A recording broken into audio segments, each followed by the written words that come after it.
एक डॉक्टर बड़ी ही तेजी से हॉस्पिटल में घुसा। डॉक्टर को देखते ही लड़के का पिता बोला, आप लोग अपनी ड्यूटी ठीक से क्यों नहीं करते? आपने आने में इतनी देर क्यों लगा दी? अगर मेरे बेटे को कुछ हुआ तो इसके जिम्मेदार आप होंगे।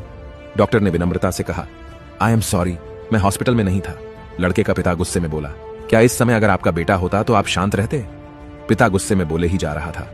डॉक्टर ऑपरेशन थिएटर में प्रवेश कर गया। बाहर लड़के का पिता अभी भी बुदबुदा रहा था।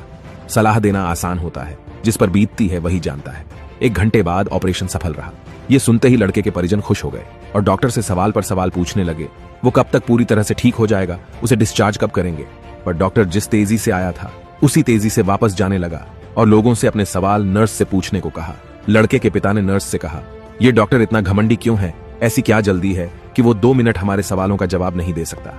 नर्स लगभग रुमासी होती हुई बोली, आज सुबह डॉक्टर साहब के लड़के की एक भयानक एक्सीडेंट में मौत हो गई और जब हमने उन्हें फोन किया था तब वे उसका अंतिम संस्कार करने जा रहे थे और बेचारे अब आपके बच्चे की जान बचाने के बाद अपने लाडले का अंतिम संस्कार करने के लिए वापस लौट रहे हैं।